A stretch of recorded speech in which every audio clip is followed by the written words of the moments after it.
You will have many fears looking for marriage as a Muslim man online. Is she the right one?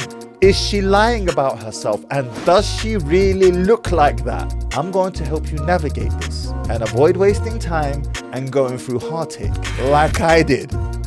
Yes, your boy Mahdi was done dirty. Sarah first DM'd me on Facebook. I was 25, she was 26. I was married with kids, she was single with no kids. She didn't know me from Adam, and yet she wanted to marry me. I was broke. I had just got fired from my job as an English teacher in Saudi Arabia and had just enough savings to support me and my family for a few weeks. Still, Sarah wanted to marry me. It was almost as though the more reasons I gave her why I can't marry her, the more she wanted to marry me. Problem was, if I wanted to marry her, I needed more money. At the time, I was doing my master's degree in the English language. I hated it, but I wanted to go back to Saudi with a stronger CV so I could earn more and be less disposable. 6 weeks into my master's, I was introduced to a network marketing company called ACN. Unlimited income earning potential. Bro, if you hear those words, run! Finally, the clouds had parted, the heavens had opened, and the roads to riches had presented themselves to me. I prayed istikhara, and just like that, I dropped my masters on a dime. Why am I paying to do something I hate so that I can do something else that I hate even more? Work a job. From that day forward, the trajectory of my life changed forever. I didn't make much money in ACN, but I did get into business and eventually started earning 10 times the amount I was making on my salary as an English teacher in Saudi Arabia. Within less than 12 months of me having been fired. It's time! Now I was able to seriously entertain the idea of marrying Sarah. So I messaged her again. We began to talk. I made sure to set up a FaceTime call just to ensure that man wasn't getting catfished, bruv. As she looked just as good on video as she did in her photos. I wanted to meet her in person with her family as quickly as possible, but there always seemed to be an obstacle. Her dad was abroad. Her mum was ill. Her brother was unavailable. Then there would be times when she would suddenly ghost man for a few days. This went on for about a year, bruv. A whole year of man trying to get an in-person meeting with Sarah and her family. And yet, I was so certain that I was going to marry her that I even bought her a £500 phone off my own accord. She never asked me, because man was a simp like that, bruv. I remember like yesterday making endless dua to Allah to make me and Sarah husband and wife as quickly as possible. I was so sure that she was my person and I was hers. I feel sick recalling this story, bruv. Finally, the day arrived when her family were ready to meet me. It was quite a drive, almost 2 hours, but no distance was long enough to prevent me from meeting my Sarah. Oh my God. I wear my finest clothes, spray some Gucci Guilty to get me, bruv, and jump into my AMG. I drive down the motorway with a sicky feeling of nerves in my stomach. For over a year, on and off, I had known this person through a phone screen. But now, finally, I was about to meet her and her family in person. I remember very clearly pulling up to the destination, a petrol station just off the motorway with a 2-story coffee shop inside it. I'm not joking, bruv. I messaged Sarah. Where are you? She texts me back. On the top floor. I see the stairs in the distance and walk towards them. Slowly, I begin the ascent, taking each stair in my stride. Trying to play it cool, but not too cool that it came off as me trying too hard, even though I was.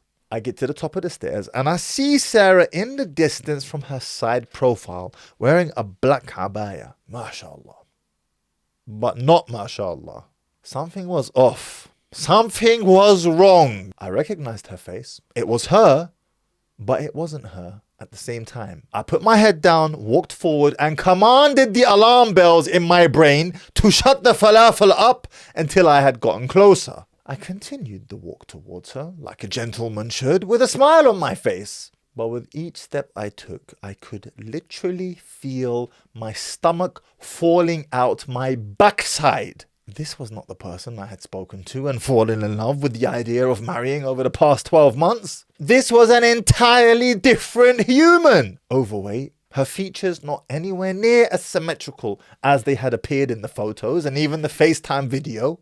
That flipping front camera and low resolution images and specific shots and angles had done me dirty, fam. I remember greeting her family still, gentlemen of course, and having a quick chat with them. Then I asked if I could speak to Sarah privately for a few minutes. I needed to get a closer look without worrying about the hawkish eyes of her family upon me. We made our way to another table just a few meters away. She was shy, well-mannered, lovely, but she was not Sarah, bruv. Man had been royally catfished. I don't even remember what we spoke about now. All I remember was, how do I get myself out of this situation as quickly as possible without offending anyone or breaking anyone's heart? I told you I'm a gentleman, bruv. I quickly and cordially wrapped up the conversation, got up and left. And I will never ever forget that sinking feeling in the pit of my stomach as I left the building. I remember thinking to myself, why did I insist with Allah to make this happen? Why didn't I instead ask him to make this happen only if it was good for me, for he knows what's best for me anyways? Clearly I certainly didn't. Wait, I forgot to tell you something important. 2013, I get a job as an English teacher teaching in Saudi Arabia. And it's the first time since the age of 16 up until my present age at that moment, 23 years old, that I was going to be away from my wife and children in a whole nother country on my own and actually be a bachelor all over again. 1 year I spent on my own without a wife. And let me tell you something, yeah? I never ever want to experience that frustration, that brain fog, where it feels like literally the white stuff that the member produces is backing up into your brain and clogging your ability to think. If you know, you know. I'm sorry to be crude, but you understand. Fast forward nearly a decade later, and regardless of where I am in the world, Alhamdulillah Rabbil Alameen, I will always have at least one wife with me. Yes, I have multiple wives, Alhamdulillah. And if I knew then what I know now, and how easy it is, how simple it is to get married here in the West, I would never have allowed myself to suffer like that, especially that I was financially capable of doing so. If this sounds like you, hit the link in the description and DM me method on Instagram now. Right, so where were we? Yes, I just got catfished and realized that I should have trusted in Allah. I remember telling myself I will never ever accept for myself to marry another woman before first seeing her in person first. I remembered all of the times I made istikhara and then all of the subsequent obstacles that would pop out of nowhere each time I tried to facilitate a meeting with Sarah. True story. I didn't make this up or pull it out my backside. It's a true story, bruv. And there are so many lessons that you can take from it. If you're trying to marry a sister, okay, and I've been married a number of times now, alhamdulillah, and I have a number of wives, alhamdulillah Rabbil Alameen. If you are trying to marry a sister and you are experiencing endless obstacles in your pursuit or attempt to marry her, pay attention to that.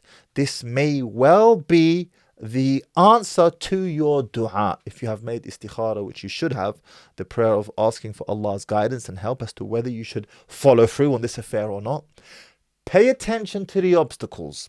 If there are endless obstacles coming your way in your attempt to marry this sister, it may well be because she's not actually meant for you or best for you. Look at me in my case here. How many times had I spoken with her? I actually arranged a FaceTime call because I was like, I don't want to be catfished. I need to make sure I see her on FaceTime. Even on FaceTime, I was happy. I was content with what I saw. But that low resolution front camera from specific angles done me dirty, bruv. It can do you dirty too. So if you come across a sister and you have a liking for her, arrange an in-person meeting, preferably with her family, as quickly as possible before you both start catching feelings, bruv. Don't ask Allah for this thing to happen, for this job, for this woman, for this business deal. Ask Allah more specifically, Ya Rabb, Ya Allah, if this thing is good for me, make it happen. And if it's not good for me, then put something better in its place. I mean, that's actually part of the dua of the istikhara anyway. But to actually be cognizant and aware of this thought process. And if you're wondering how, me as a polygynous man, alhamdulillah, a man who has many wives, a number of wives, anyone who asks me, I've got more than one, less than five, you nosy porker, mind your own beeswax. But if you want to know how I have been able, with the permission of Allah, to marry again and have my wives accept it and be on board with it, then I suggest you watch this video right here.